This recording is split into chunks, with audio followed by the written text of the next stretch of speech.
کہ اے مسلمانوں تم ان منافقوں کی طرح کبھی نہ ہونا جن میں دو عیب خصوصیت سے پائے جاتے ہیں۔ ایک یہ کہ وہ دلی کافر ہیں اگرچہ بظاہر تمہارے ساتھ ہیں، اور دوسرے وہ جو بے صبرے اور ناشکرے ہیں، وہ خود بھی بزدل ہیں اور دوسروں کو بھی بزدل کرنے کی کوشش کرتے ہیں۔ اعوذ باللہ من الشیطان الرجیم، بسم اللہ الرحمن الرحیم۔ یا ایھا الذین، اے وہ لوگو جو آمنو ایمان لائے ہو، لا تکونو نہ تم ہو جاؤ، کالذین مانند ان لوگوں کے، کافروا جو کافر ہوئے، وقالو اور کہنے لگے، لاخوانہم اپنے بھائیوں کو، اذا جب ضربوا وہ چلے، فی الارض زمین میں، او یا کانو ہو گئے وہ غزل لڑنے والے، یعنی جب ان کے مسلمان بھائی سفر کریں یا جہاد کریں اور مارے جائیں تو وہ کہتے ہیں، لو کانو اگر وہ ہوتے، اندنا ہمارے پاس، ما ماتو تو نہ مارے جاتے، وما قتلوا اور نہ قتل کیے جاتے، لیجعل اللہ تاکہ بنائے اللہ تعالیٰ یا کرے اللہ تعالیٰ،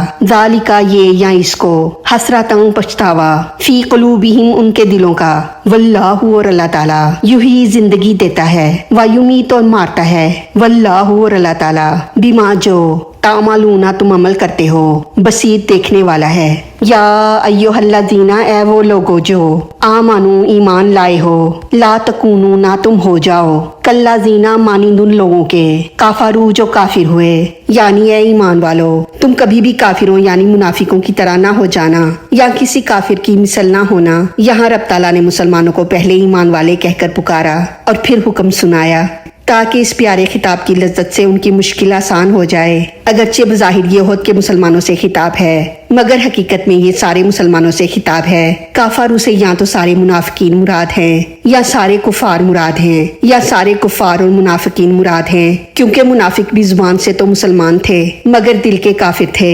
یعنی اے ایمان والو ان جیسے کافروں یا منافقوں کی طرح نہ ہو جانا۔ وقالو اور کہنے لگے، لاخوانہم اپنے بھائیوں کو، اذا جب ضربوا وہ چلے، فی الارض زمین میں، او یا کانو ہو گئے وہ غزل لڑنے والے، یعنی جب ان کے مسلمان بھائی سفر کریں یا جہاد کریں اور مارے جائیں تو یہ منافق یا کافر کہتے ہیں، یا تو اپنے عزیزوں سے کہتے ہیں یا آپس میں یوں کہتے ہیں، لو کانو اگر وہ ہوتے، اندنا ہمارے پاس، ما ماتو تو نہ مارے جاتے، وما قتلوا اور نہ قتل کیے جاتے، یعنی یہ منافق اور کافر لوگ اپنے سفر اور جہاد میں مارے جانے والے بھائیوں کے متعلق کہتے ہیں کہ کاش اگر یہ مرنے والے سفر اور جہاد میں نہ جاتے بلکہ ہمارے پاس اپنے گھروں میں رہتے تو نہ وہ مرتے اور نہ مارے جاتے بلکہ زندہ رہتے اور مزے کرتے۔ لیجعل اللہ تاکہ بنائے اللہ تعالیٰ یا کرے اللہ تعالیٰ، ذالک یہ یا اس کو، حسرتاً پچھتاوا، فی قلوبہم ان کے دلوں کا، یعنی ان کے اس طرح کہنے سے انہیں کوئی فائدہ نہیں ہے بلکہ ان کے اس طرح کہنے سے الٹا ان کے دلوں میں حسرت اور افسوس پیدا ہوتا ہے جس سے ان کی تکلیف اور بڑھ جاتی ہے۔ یا مطلب یہ ہے کہ اے مسلمانوں تم منافقوں کی طرح بے صبرے نہ بننا بلکہ صابر اور شاکر رہنا تاکہ تمہارا صبر اور شکر ان کے لیے دلی حسرت کا باعث ہو۔ حسرت وہ دلی رنج ہے جو کسی محبوب چیز کے حاصل نہ ہونے پر ہو۔ واللہ اور اللہ تعالیٰ، یحیی زندگی دیتا ہے، ویمیت اور مارتا ہے، یعنی یہ منافق اور کافر سمجھتے ہیں کہ سفر میں جانے اور جہاد میں جانے سے موت آتی ہے اور گھر میں بیٹھے رہنے سے زندگی مل جاتی ہے، مگر یہ غلط ہے۔ موت اور زندگی تو اللہ تعالیٰ کے قبضے میں ہے، اگر اللہ چاہے تو دشوار سفر اور خطرناک جہاد میں بھی زندہ رکھے، اور اگر اللہ تعالیٰ چاہے تو آرام سے گھر بیٹھنے والے کو بھی موت دے دے۔ اللہ تعالیٰ ہی انسان کو موت اور زندگی دیتا ہے۔ واللہ اور اللہ تعالیٰ، بما جو تعملون تم عمل کرتے ہو، بصیر دیکھنے والا ہے۔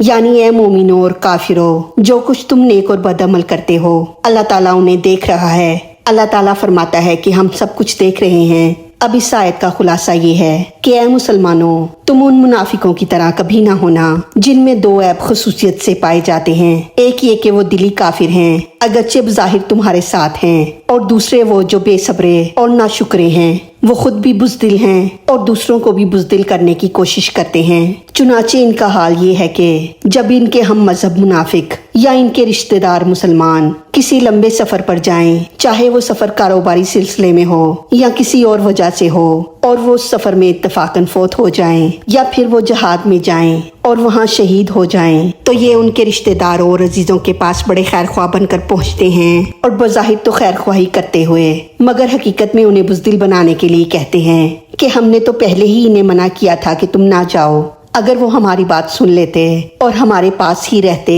تو نہ وہ سفر میں مرتے اور نہ ہی جہاد میں مارے جاتے۔ اللہ تعالیٰ فرماتا ہے کہ یہ محض ان کی ایک حسرت ہے جو کہ ان کے دل میں رہ جاتی ہے۔ رہا جینا مرنا تو وہ تو اللہ کے قبضے میں ہے، وہ جسے چاہتا ہے زندہ رکھتا ہے اور جسے چاہتا ہے موت دیتا ہے۔ لہٰذا مسلمانوں، موت کا خوف تمہارے لیے دنیاوی اور دینی سفروں اور جہادوں سے رکاوٹ نہ بنے کہ بات بات پر ڈرنے والے کمزور دل ہو کر نکمے ہو جاتے ہیں، اور نکما آدمی کبھی عزت نہیں پا سکتا۔ خیال رکھو کہ اللہ تعالیٰ تمہارے ہر کھلے اور چھپے کام کو دیکھ رہا ہے۔ اللہ تعالیٰ ہماری غلطیوں کو معاف فرما کر ہمارا پڑھنا سننا اپنی بارگاہ میں قبول فرمائے، ہمیں دین و دنیا کی تمام نعمتیں عطا فرمائے اور ہمیں عمل کی توفیق عطا فرمائے۔ آمین یا رب العالمین۔ وما علینا الا البلاغ المبین۔